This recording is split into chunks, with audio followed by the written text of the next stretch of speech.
쌍꺼풀 라인이 지금 이렇게 이쪽이 있기 때문에 또 다른 이쪽의 흉터나 이런 것도 제거하기 위해서 수술을 하게 되면 우리가 원치 않는 라인이 또 생길 수가 있어요.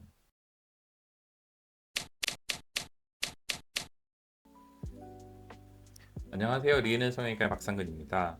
오늘은 이메일로 주신 분 메일로 상담을 좀 드리도록 하겠습니다.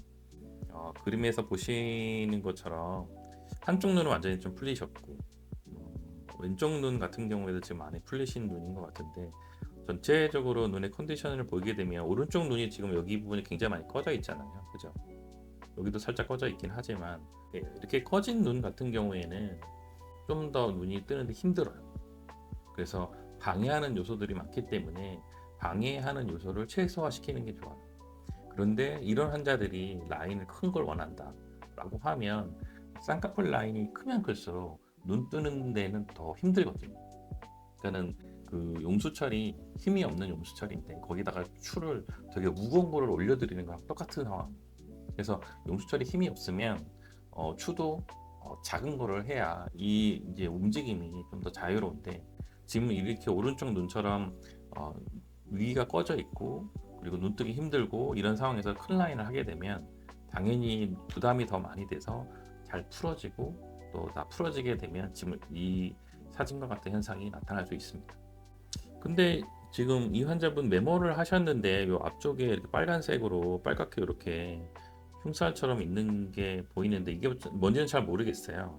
잘 모르겠는데 어찌됐든 조금의 염증 소견이 좀 있어 보이고, 메몰로 했을 때 우리 보통 스티치 그래뉼로마라는 말을 좀 들어보셨는지 모르겠는데, 그 우리가 실로 매듭을 짓게 되면 그 매듭이 좀 이렇게 두께감이 있잖아요. 그리고 두꺼운 실이면 실일수록 그 매듭이 크죠. 크면 클수록 그 매듭이 시간이 지남에 따라서 노출되는 거, 아니면 안쪽에서 계속 염증을 일으키고. 그렇기 때문에 메모를 제일 처음에 시작할 때는 여러 군데를 하나하나의 매듭을 지었어요. 그러니까 멀티플 스티치, 그러니까 여러 개의 매듭이 있는 거죠.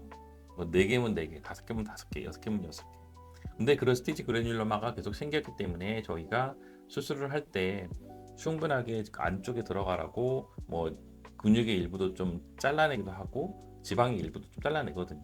그래서 안쪽으로 매듭이 안에 깊숙이 들어가도록 하는 거고, 그리고 그 매듭이 많으면 많을수록 스티치 그래뉼러마가 생길 가능성이 높기 때문에 매듭을 하나만 두자. 그래서 싱글 스티치 컨티뉴어스 메소드라고 해서 단매듭 연속 매몰법이라는 게 나왔고, 그게 보통 한 5군데 하게 되면 바깥쪽에서 한 요 정도의 계속 매듭이 지어지는데, 이 환자 같은 경우는 안쪽에 이렇게 염증 소견이 보이는 거라서 사실 이건 잘 모르겠어요. 왜 생겼는지, 아니면 붓 꺼진 것 때문에 지방 이식을 하셨는지, 아니면 다른 필러를 넣는지 잘 모르겠는데 염증 소견이 약간 있다는 거, 그리고 이런 염증 소견이 있으면 저런 것들이 좀 좋아지고 난 다음에 수술을 하는 게 나을 것 같습니다.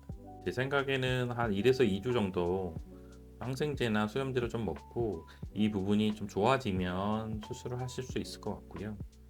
만약에 좋아지지 않는다라고 하면 뭐 수술하면서 이 부분을 뭐 제거하면 어떻겠냐라고 물어보실 수 있는데, 이 부분은 지금 쌍꺼풀 라인이 지금 이렇게 이쪽이 있기 때문에 또 다른 이쪽의 흉터나 이런 것도 제거하기 위해서 수술을 하게 되면 우리가 원치 않는 라인이 또 생길 수가 있어요. 그래서 이 부분은 약으로 컨트롤 가능하면 그렇게 가는 거고, 그렇다고 해서 수술로서 이 부분을 해결하지는 않을 것 같아요. 조금은 지켜보거나, 그리고 수술하면서 확인 정도는 할 수 있지만 이 흉터를 잘라내기 위해서 술식은 하지는 할 것 같지 않고, 여기에 다른 것이 생기지 않도록 좀 더 적극적으로 안화 지방을 앞에다 깔아줘야 되겠죠. 네, 그런 것들이 중요하지 이거 자체를 어떤 술식은 하지는 않을 것 같아요. 특히나 우리가 안쪽이잖아요. 안쪽은 우리 근데 제가 언제든지 환자분한테 말씀을 드리는데, 안쪽의 안검 거근의 근막은 바깥쪽보다 힘이 많이 떨어져요.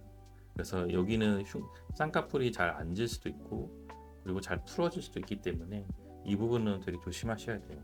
저희가 그 손가락으로 바깥쪽을 눌러봤을 때랑 안쪽을 눌러봤을 때랑 느낌 많이 다르거든요. 바깥쪽을 눌러보시면 눈이 이렇게 뜨는 게 좀 편하실 수 있는데, 안쪽을 눌러보면 눈이 뜨시기 정말 힘드세요. 똑같은 힘으로 누른다 하더라도 달라요. 그래서 우리가 똑같이 안검거근이 이렇게 위로 올라간다 하지만 바깥쪽과 안쪽의 힘도 다르다. 그렇기 때문에 안쪽에 어떤 술식을 하는 것은 굉장히 조심스럽게 접근해야 한다. 그렇게 말씀드리고 싶어요. 만약에 이 부분이 나아진다, 약으로 좋아진다라고 하면 그대로 수술을 하시면 되고 앞쪽에 이제 그 안화 지방을 재배치를 시켜서 다른 라인이 생기지 않도록 하는 술식을 반드시 추가해서 하시는 게 좋아요. 추가적으로 말씀을 드리자면 지금 이제 왼쪽에 눈을 보게 되면 뭐 세미 아웃 정도죠, 그죠?